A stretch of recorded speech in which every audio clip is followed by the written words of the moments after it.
사랑하는 여인에게 청혼하러 가는 한 청년이 있었습니다. 들뜬 마음에 그 여인이 있는 집을 향해서 달려갑니다. 그리고 그 여인 집 근처에 와서는 정말 들뜬 마음을 주체할 수 없어서 정말 전속력으로 달려갑니다. 그런데 그 사랑하는 여인 집 앞에 도착했는데 문이 꽉 닫혀 있습니다. 분명히 어제까지 웃으면서 그렇게 좋아하고 약속을 잡았는데 외출할 리는 없었고, 그래서 그 여인의 집 앞에서 오랫동안 서성입니다. 그리고 집 대문도 두드려보고 하지만 인기척이 하나도 없습니다. 그렇게 쓸쓸하게 발걸음을 돌려서 집으로 돌아오고 난 이후에 정통 연락이 되지가 않았습니다. 그리고 일주일 만에 사랑하는 여인으로부터 편지 한 통이 왔습니다. 편지 내용은 이런 것이었습니다.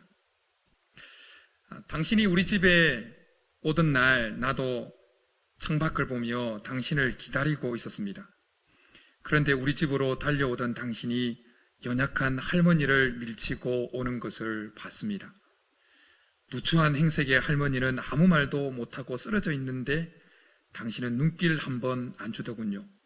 연약한 할머니도 배려하지 못하는 사람의 사랑이 진심이라고 어찌 믿을 수 있겠습니까? 우리는 그만 만나는 것이 좋겠습니다. 이별 통보였습니다. 이 이야기의 실제 남자 주인공은 영국의 세계적인 술필가로 알려져 있는 찰스 램이라고 하는 사람입니다.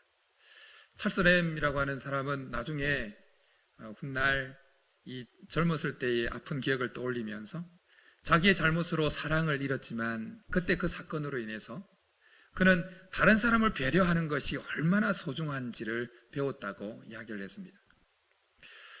우리가 살아가는 세상에는 강한 자와 약한 자가 함께 살아갑니다. 많이 배운 자와 배우지 못한 자가 함께 살아갑니다.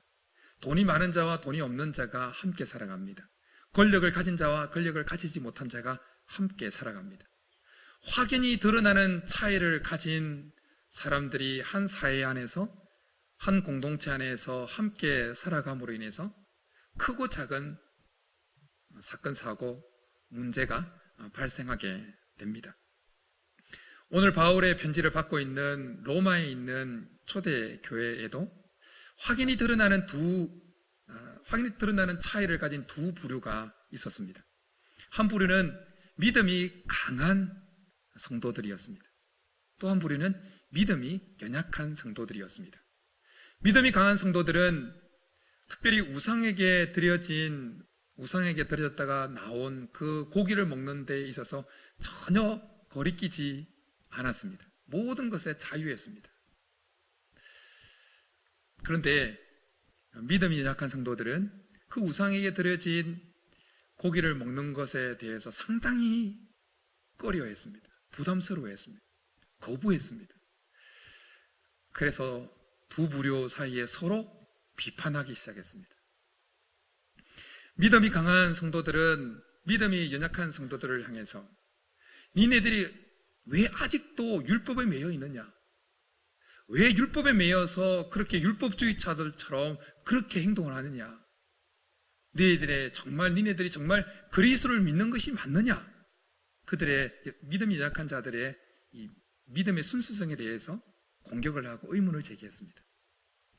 그러면서 마음대로 연약한 성도들 앞에서도 우상에게 드려진 고기를 막 먹었습니다. 그런 우상에게 드려진 고기를 막 먹는 믿음이 좋다고 하는 성도들의 모습을 본 믿음이 약한 성도들은 그런 모습을 보고 또한 믿음이 강한 자들을 비난했습니다. 아니, 어떻게 하나님을 믿는다고 그러면서 하나님이 그렇게 싫어하는 우상에게 드려진 고기를 그렇게 아무 양심의 가책 없이 먹을 수 있느냐? 그들이 도대체 하나님을 향한 믿음이 정말 진짜 맞느냐? 그렇게 서로 막 비난을 했습니다. 오늘 편지를 받고 있던 로마에 있던 교회에서는 그 우상에게 드려진 고기에 대한 서로 다른 생각으로 인해서 문제가 발생했지만 사람이 모여 있는 곳이라면 어디나 서로 다른 생각으로 인해서 문제가 발생합니다. 왜냐하면 우리 모두는 각기 고유한 DNA를 가지고 있기 때문입니다. 그리고 우리는 다 성장한 배경이 다 다릅니다. 우리는 다른 관점을 가지고 있고, 다른 시각을 가지고 있고, 다른 견해를 가지고 있고, 그리고 문제 해결의 다른 방식을 가지고 있습니다. 그래서 참 서로 다릅니다. 서로 다른 우리지만 그럼에도 불구하고 하나님은 교회라고 하는 한 공동체의 일원으로 우리 한 사람 한 사람을 부르시고는 한 공동체 안에 놓아두셨습니다. 그리고는 우리를 향해서 연합하고 조화를 이루면서 잘 공존하기를 바라십니다. 그런데 한 공동체 안에 섞여 있는 차이가 그렇게 많이 나는 그 사람들끼리 서로 조화를 이루고 연합을 이루고 공존을 이룬다는 것이 그렇게 말같이 쉽지가 않습니다. 교회사에 어떤 책장을 펼쳐보아도 이것이 쉽지 않다는 것이 금방 드러납니다. 우리가 1세기 그리스도인들이 참 믿음이 좋은 그리스도인들이라 그렇게 알고 있습니다. 그런데 1세기 그리스도인들도 그렇게 하나님이 원하셨던 교회 안에서의 조화와 연합과 공존을 위해서 고군분투했습니다. 고군분투하면서 어쨌든 하나님이 원하시는 이 연합을 이루어가기 위해서 그렇게 나아갔습니다. 하나님 오늘 사도 바울을 통해서 우리에게 우리가 서로 다르지만 다른 관점과 다른 시각과 다른 견해를 가지고 있지만 하나님이 원하시는 그 조화와 연합과 공존을 이루기 위해서 우리가 고군분투해야 되는 한 가지 숙제를 던져주고 있습니다. 뭐냐면 그것은 바로 상대를 향한, 다른 사람을 향한 배려입니다. 여러분, 배려라는 것이 뭡니까? 다른 사람을 생각해 주는 것입니다. 나와 다른 부분에 대해서 비판하지 아니하고 오히려 그 상대방에게 부딪힐 것이나 거칠 것을 제거해 주는 것입니다. 여러분, 어떤 사람이 정말 어느 것에도 방해받지 아니하고 자유하면서 너무 기쁜 마음으로 고개가 뒤로 넘어갈 정도로 그렇게 기쁘게 막 달려가고 있는 한 성도의 모습을 그려보십시오. 그리고 그 성도 앞에 몰래 발을 딱 내밀고 있는 또 다른 한 성도의 모습을 생각해 보십시오. 그것이 바로 오늘 서로 비판하지 말고 제거하라고 말씀하시는 그 거칠 거, 프로스콤마입니다. 그리고 부딪힐 것에 해당되어지는 헬라어 스칸달론이라고 하는 것은 일종의 덫입니다. 덫을 가리키는 겁니다. 토끼를 잡는 덫과 같은 것입니다. 이런 모습을 또 한번 생각해 보십시오. 이제 갓 예수님을 영접하고 어느 것이 성도의 바른 도리인지 고려하면서 믿음이 좋다고 말하는 성숙한 성도들의 모습을 닮아가려고 하는 성도가 있습니다. 초신자. 근데 또 다른 한 성도의 모습을 그려보십시오. 오랫동안 신앙생활을 했다고 하는 성숙한 성도인데 매번 술에 취해서 그렇게 자기의 술 취함을 그리스도 안에서 누리는 자유라고 말하는 한 성도가 있습니다. 그 초신자가 그런 성도의 술 취하면서 그것이 그리스도 안에 누리는 자유라고 말하는 성도의 모습을 볼 때 그 모습은 그 초신자에게 덫이 된다라는 것입니다. 바울은 믿음이 강한 자들이 말하는 이것을 인정합니다. 그래서 14절에 이렇게 말씀합니다. 내가 주 예수 안에서 알고 확신하노니 무엇이든지 스스로 속된 것이 없으되 다만 속되게 여기는 그 사람에게는 속되도다. 그리스도 안에서 누릴 수 있는 그 자유, 그거 나도 알고 확신한다. 그렇게 말하고 있는 겁니다. 그런데 만일 음식으로 말미암아 내 형제가 근심하게 되면 이는 내가 사랑으로 행하지 아니함이라 말씀합니다. 그러면서 21절에 이렇게 덧붙입니다. 고기도 먹지 아니하고 포도주도 마시지 아니하고 무엇이든지 내 형제로 거리끼게 하는 일을 아니함이 아름다우니라. 형제를, 다른 상대방을 배려하라는 것입니다. 배려하라는 것입니다. 초대교회의 하나님의 나라는 성령의 정말 폭발적인 역사로 성장하고 부흥하고 비행기로 치자면 하늘로 비상을 했습니다. 걸을 수 없던 자가 걷게 된 역사가 일어났습니다. 앞을 보지 못한 자가 앞을 보고 말할 수 없던 자가 말할 수 있게 되었습니다. 심지어 죽은 자도 살아났습니다. 그런가 하면 한 번 설교에 3,000명이 회개하고 제자의 수에 가입하기도 했습니다. 그런가 하면 사도의 권위를 무시하고 성령을 해방했던 아나니아와 삽비라가 그 자리에서 특사하는 사건도 일어났습니다. 초대교회의 하나님의 나라는 정말 성령의 폭발적인 역사로, 역사할 수 있는 모든 성령의 폭발적인 역사가 일어남으로 정말 비상했습니다. 비행기가 이루 갈 때 모든 엔진을 풀 가동해서 확 하는 것처럼 초대교회의 하나님의 나라는 그렇게 했습니다. 근데 시간이 한참 지나고 난 이후에 그렇게 엄청난 높이에 올라갔던 그 하나님 나라의 고도를 유지시키는 것은 성령의 폭발적인 역사가 아니었습니다. 그렇게 성령의 초기에 성령의 폭발적인 역사로 그렇게 높이 올라갔던 하나님의 나라를 계속해서 고공비행하게 만들었던 것은 성도들 안에 서로 간의 배려였습니다. 서로 간의 배려. 추락하지 않도록, 하나님의 나라가, 교회가 추락하지 않도록 계속해서 버티게 만들었던 원동력이 어딨냐? 성도들 안에 사랑을 나누고 서로를 아껴주고 배려하는 것이었습니다. 고린도 교회나 우리가 성경에 등장하는 교회들의 흥망성쇠를 잘 보면 나락으로 떨어졌던 교회의 특징들, 공통점이 뭐냐? 그들 안에 사랑이 식어버린 겁니다. 서로를 배려하는 이것이 사라져 버린 것입니다.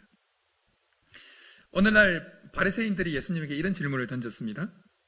하나님의 나라가 어느 때에 임하나이까? 그러자 예수님께서 이렇게 대답해 주십니다. 하나님의 나라는 볼 수 있게 임하는 것이 아니요 또 여기 있다 저기 있다고도 못하리니 하나님의 나라는 너희 안에 있느니라. 하나님의 나라가 너희 안에 있다라고 하는 말씀에는 두 가지 의미가 담겨 있습니다. 하나는 하나님의 나라가 예수님을 영접한 우리 개인, 우리 심령, 우리 영혼 안에 있다는 것입니다. 여러분 속에 하나님 나라가 있는 줄 믿습니다. 그리고 또 한 가지 의미는 하나님 나라는 예수님을 영접한 우리들이 모여있는 그 우리 안에 있다는 것입니다. 예수님을 영접하고 따라가는 성도들이 모여있는 이 우리 안에 있는 하나님의 나라를 자라나게 만드는 자양분은 다른 것이 아니라 성도들 안에 사랑을 나누고 서로를 배려하는 것이다 라는 것입니다. 예수님께서 얼마나 제자들을 많이 배려하셨는지 모릅니다. 특별히 예수님께서 제자들을 배려하신 모습은 마지막 만찬 때에, 마지막 6월절 만찬 때 잘 드러납니다. 그리고 그 제자들을 향한 예수님의 배려는 가룟 유다를 대하는 모습 속에서 최고봉에 이르게 되어집니다. 이미 예수님은 가룟 유다 마음에 가룟 유다가 예수님을 팔려는 생각이 가득하다는 사실을 아셨습니다. 그럼에도 불구하고 예수님은 끊임없이 이 가룟 유다에게 기회를 주십니다. 회개할 기회를 주십니다. 콕 집어서 너 나를 팔려고 그러지? 그렇게 하지 않습니다. 왜냐하면 회개하고 난 다음에 그것이 가룟 유다에게 혹시 가룟 유다가 회개하더라도 그것이 주온 글씨가 되지 않도록 하기 위해서. 그래서 그냥 이렇게 마지막 만찬 때 이렇게 말씀하십니다. 나와 함께 그릇에 손을 넣는 그가 나를 팔리라. 마지막까지 가룟 유다가 회개하기를 기다리면서 배려를 하신 것입니다. 하나님은 죄인된 우리를 구원하실 그 원대한 계획을 실행하실 때도 정말 우리를 배려하셨습니다. 그래서 이 땅에 오실 때 거룩하고 죄를 용납할 수 없는 천상의 존재로 우리에게 오시지 않으셨습니다. 인간의 몸을 입고 이 땅에 오셨습니다. 우리를 배려하신 것입니다. 그리고 이 땅에 인간의 몸을 입고 온 것도 엄청난 배려인데 예수님은 친히 우리가 당했던 아픔도, 배고픔도, 목마름도, 고통도, 눈물도 친히 경험하셨습니다. 전적으로 우리를 위한 배려였습니다. 그래서 하나님 히브리서 기자를 통해서 이렇게 말씀합니다. 그가 범사의 형제들과 같이 되심이 마땅하도다. 그가 시험을 받아 고난을 당하셨은즉 시험 받는 자들을 능히 도우실 수 있느니라.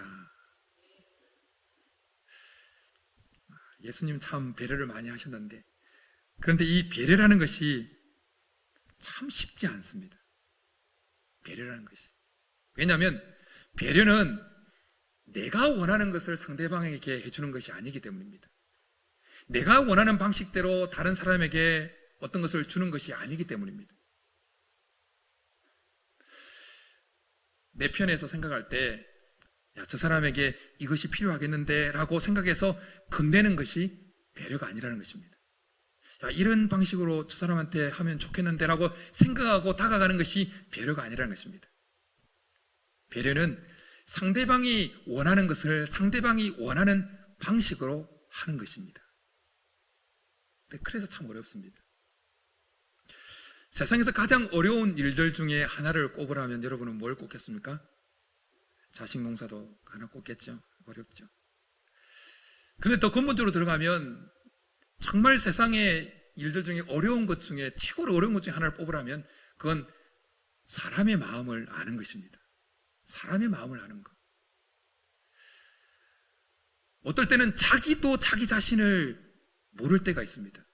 여러분도 그런 적 있으십니까? 나도 내 마음을 모르겠다고 막 그렇게 하잖아요.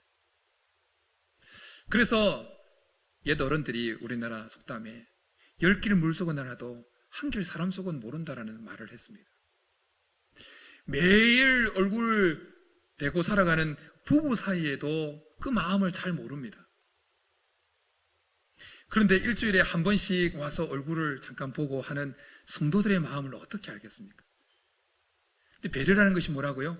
상대방이 원하는 것을 상대방이 원하는 방식으로 하는 건데 그 상대방의 마음을 제대로 알 수가 없으니 배려라는 것이 그렇게 어렵다라는 것입니다. 힘들어하는 상대를 보고 나름대로 위로한다고 말을 건넸는데 오히려 그 말에 그 상대방이 상처를 받는 경우가 있습니다. 저 사람에게 뭔가 필요할 것 같아서 일부러 시간을 내고 돈을 들여서 뭔가를 장만해서 건네줬는데 오히려 그것으로 인해서 상대방이 시험을 받는 경우가 있습니다. 그래서 참 어렵습니다. 어떤 배려심이 많은 사람이 길을 가고 있는데 저 앞에서 막대기를 하면서 걸어오는 한 시각장애인을 보게 되었습니다. 그런데 그 시각장애인이 걸어오는 그 길에 큰 돌멩이가 하나 놓여져 있는 것이 보였습니다. 그래서 배려심이 많은 그 사람은 얼른 가서 그 큰 돌을 치웠습니다. 그런데 그 지팡이를 짚고 오던 그 시각장애인이 그 돌멩이가 원래 있었던 자리에 와서는 자꾸 막 서성이면서 머뭇거리고 막 이렇게 하는 것이었습니다. 그래서 배려심 많은 그 사람이 시각장애인에 다가서 이렇게 이야기를 합니다. 방금 제가 앞에 있던 돌을 치웠으니 안심하고 길을 가십시오. 그렇게 이야기를 해줍니다. 그랬더니 그 시각장애인이 당황하면서 나무라듯 그 배려심 많은 사람이 이렇게 이야기를 했습니다. 그 돌을 왜 치웠습니까? 그 돌이 없으니 내가 이렇게 헤매지 않습니까? 이 말에 조금 당황한 그 배려심 많은 사람이 아니 편하게 가시라고 장애물을 치워드렸는데 무슨 말씀인지요? 이렇게 이야기를 했습니다. 그러니까 그 시각장애인이 이렇게 대답했답니다. 그 돌멩이는 내가 항상 이 길을 가면서 확인하는 이정표 역할을 했었습니다. 이제 그 돌멩이가 없으니 내가 어찌 길을 확인하겠습니까? 참 생각을 많이 하게 하는 이야기지요. 이렇게 배려라는 것이 어렵습니다. 상대방의 마음을 알 수 없으니 참 배려라는 것이 어렵습니다. 그럼에도 불구하고 어려움에도 불구하고 하나님은 우리에게 오늘 사도 바울을 통해서 그리스도 안에서 우리를 한 몸 되게 하신 그 공동체 안에서 서로 다르지만 그 공존과 조화와 연합을 이루기 위해서 서로 배려하라고 말씀하십니다. 특별히 강한 자의 위치에 있는 자가 약한 자의 위치에 있는 자들에게 배려하라고 말씀합니다. 믿음이 강한 자로 여겨지는 그들, 모든 것에 자유할 수 있는 그들이 믿음이 연약한 자들에게 배려하라고 말씀합니다. 그러면 우리가 어떻게 하면 상대를 배려할 때 정말 성공할 수 있을까요? 우리의 정말 이 좋은 배려의 마음이 어떻게 상대방에게 잘 전달될 수 있을까요? 이 배려의 마음, 배려의 선한 손길이 어떻게 중간에 곡해되지 않냐고 잘 전달되는데 필요한 것이 뭘까요? 여러 가지가 있겠지만 한 가지만 된다면 섬세함과 신중함입니다. 상대를 향한 섬세함과 신중함입니다. 배려라는 것이 참 좋고 귀한 것이지만 상대방을 향한 그 섬세함과 신중함이 결여될 때는 오히려 그 배려가 상대방에게 독이 될 수도 있습니다. 논어에 나오는 말 중에 이청득심이라는 말이 있습니다. 이청득심. 이 말은 상대를 존중하고 경청함으로 사람의 마음을 얻을 수 있다라는 뜻을 가지고 있습니다. 이 말의 유래가, 이 말의 유래가 되어진 배경이 있습니다. 노나라의 왕이 바다새를 자기 비궁 안으로 데리고 왔습니다. 그리고는 그 바다새에게 산의 진미를 그리고 온갖 노래와 무의를 동원해서 융숭하게 대접을 합니다. 그런데도 바다새는 시큰둥하고 오히려 슬퍼하고 사흘 동안 아무것도 먹지 않다가 결국 죽어버립니다. 오나라 왕은 자기가 좋아하는 그 음식, 자기가 좋아하는 노래와 무의가 바다새에게도 좋을 것이라고 그렇게 착각한 것입니다. 상대방의 입장을 전혀 고려하지 못하고 행한 그 선행은 오히려 독이 되었던 것입니다.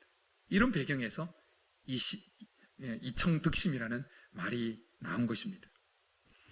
상대에 대한 그 섬세함, 그 신중함이 있어야 정말 우리가 베푸는 그 선한 배려가 배려로 전달될 수 있는 것입니다. 다니엘서 4장에 보면 느부갓네살이 꿈을 꿉니다. 그런데 그 꿈을 바벨론에 있는 어떤 박수도 술객도 해몽을 못합니다. 그래서 이 느부갓네살은 다니엘에게 이 꿈을 말하고 해몽하라고 이야기합니다. 그런데 다니엘은 하나님으로부터 이미 꿈을 해몽할 수 있는 능력을 받았습니다. 그래서 느부갓네살이 꿈을 쭉 이야기하자마자 그 꿈이 어떤 꿈인지를 바로 알았습니다. 그 꿈은 느부갓네살이 정신병이 들어서 짐승처럼 들에 나가서 풀을 뜯으면서 7년 동안 지낸다라는 그 꿈이었습니다. 그 꿈을 해몽하는 게 참 해몽해서 왕에게 알려주기가 참 어려운 해몽이었습니다. 그렇지만 다니엘은 그 꿈을 해몽해서 느부갓네살 왕에게 말하기 전에 먼저 왕의 형편과 사정을 잘 섬세하게 살피고 그리고 이렇게 먼저 이야기를 합니다. 내 주여, 그 꿈은 왕을 미워하는 자에게 응하며 그 해석은 왕의 대적에게 응하기를 원하나이다. 그러면서 그 꿈을 쭉 해몽해 줍니다. 사실 느부갓네살 입장에서 보면 그 꿈은 가히 충격적인 해몽입니다. 그런데 다니엘서 어디를 읽어보아도 느부갓네살 왕이 다니엘에게 화를 내었다거나 감옥에 가두었다거나 사형에 처했다거나 하는 말씀이 전혀 없습니다. 오히려 느부갓네살 왕은 그 다니엘을 통한 꿈 해몽을 잠잠히 받아들였습니다. 그렇게 될 수 있었던 비결이 뭘까요? 다니엘은 그 왕의 형편과 사정을 잘 살핀 겁니다. 충분히 배려해서 꿈을 해몽한 것입니다. 우리가 다른 사람들에게 배려를 베풀면서 어느 정도의 수준까지 이 섬세함과 신중함을 기해야 되냐면 이 정도입니다. 상대방이 배려를 받았다고 느끼지 못할 만큼 배려하는 것입니다.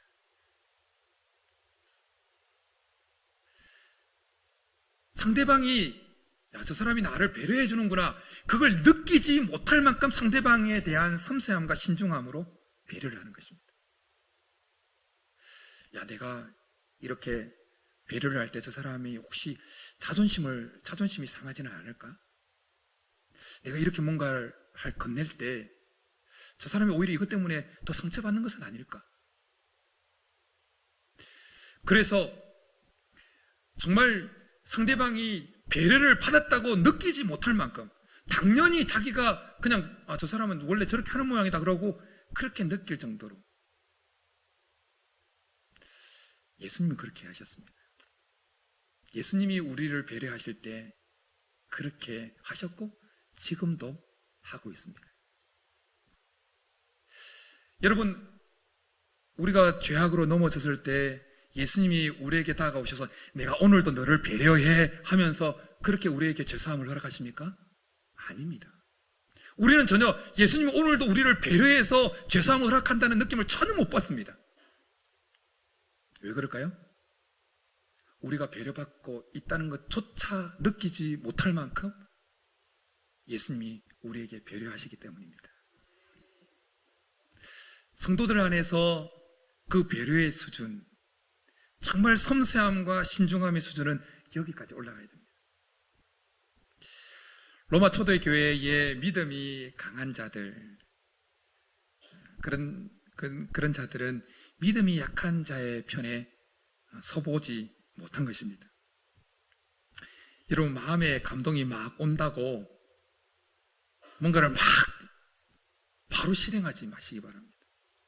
마음에 감동이 올 때 거기서 약간 스탑. 그런 다음에 상대방이 내 마음에 일어난 그 감동대로 행했을 때 어떤 느낌이 들까? 어떤 생각이 들까를 한번 소위 말하는 역지사지를 해보는 겁니다. 상대방의 편에 한번 서보는 겁니다.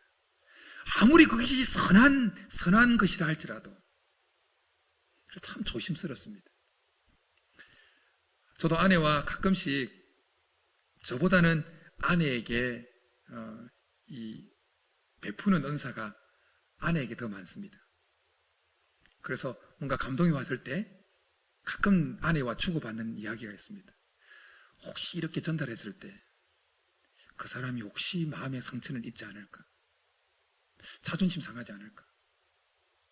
뭔가를 나는 전달하려고 하는데 선한 의도를 가지고 뭔가를 하는데 혹시 몇 번이고 이야기를 나누고 그러면 그렇게 하지 말고 그냥 이렇게 하자. 몇 번 그 선한 것을 전달하려고 하다가도 몇 번 수정한 적이 있습니다. 사랑하는 여러분, 배려는 우리 자신에게 좋고 우리 자신에게 익숙하고 우리 자신이 좋아하는 것을 상대방에게 주는 것이 아님을 기억하시기 바랍니다. 배려는 상대방이 원하는 것을 상대방이 원하는 방식으로 해주는 것입니다. 이것을 기억하고 우리가 덜 실수하기 위해서, 우리가 실수할 수밖에 없지만 이렇게 신경 쓰고 또 신경 써도 실수할 수밖에 없지만 정말 덜 실수하기 위해서 상대방에 대해서 더 섬세하고 더 신중하게 대해서 정말 우리 안에 서로 간의 배려가 우리 안에 머물고 있는 하나님 나라를 확장시키고 자라게 만드는 자양분으로 역할할 수 있기를 주님으로 축복합니다. 그래서 우리 말씀 생각하면서 같이 한번 찬양하고 기도하며 나가겠습니다. 주 안에 우린 하나,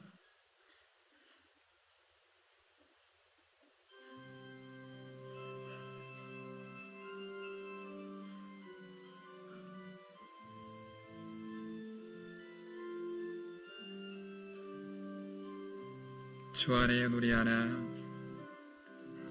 주 안에 우리 나나 모습은 달라도 예수님 한 분만 바라네. 사랑과 선행으로 서로를 격려해 따스함으로 보듬어 가리.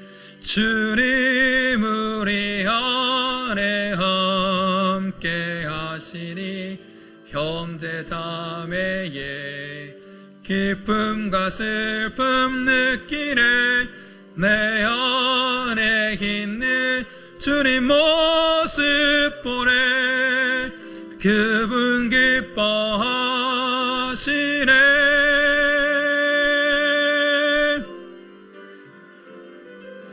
주님 우리를 통해 계획하시니 부족한 입술로 찬양하게 하시니.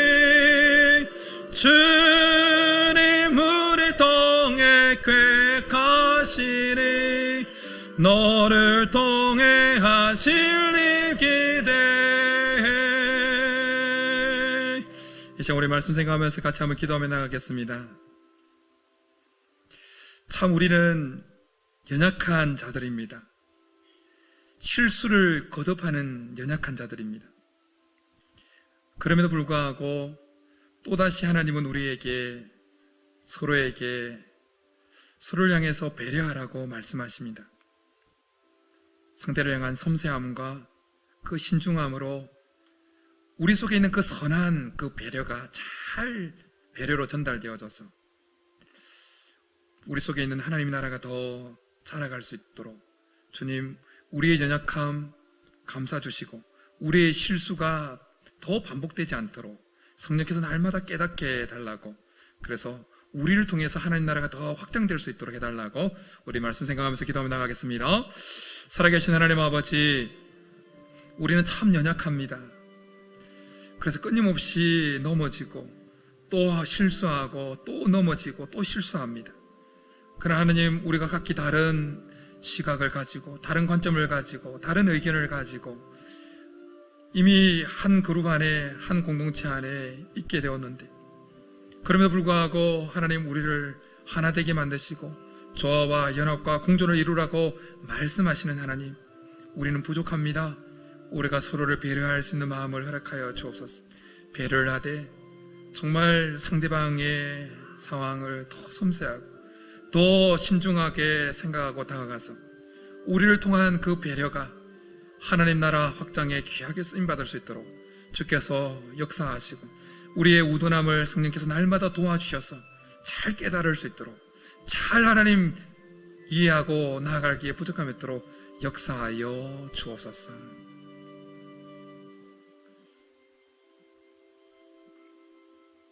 살아계신 하나님, 우리를 너무나 다른 모습으로 빚으시고 그럼에도 불구하고 또 우리를 한 교회 안에 한 공동체의 일원으로 묶어주신 하나님, 그러면서 우리에게 연합하고 조화하며 공존하라고 말씀하시는 하나님, 우리의 연약함을 주님 앞에 올려드립니다.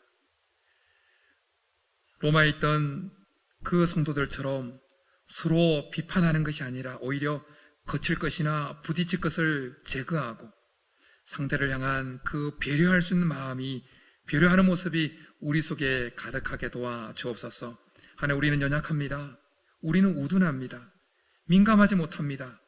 성령께서 우리의 그 우둔함을 깨우쳐 주시고 우리의 그 둔감함을 깨우쳐 주셔서 상대에게 배려할 때에 상대방을 향한 섬세함과 그 신중함이 우리 속에 가득해서 정말 우리가 베푸는 그 배려가 상대방에게 좋게 전달되어져서 우리 속에 머물고 있는 하나님의 나라가 더욱더 성장하는데 우리가 일익을 담당할 수 있도록 은혜를 베풀어 주옵소서. 그렇게 주실 줄 믿고 감사를 드리며 예수님의 이름으로 기도드립니다. 아멘.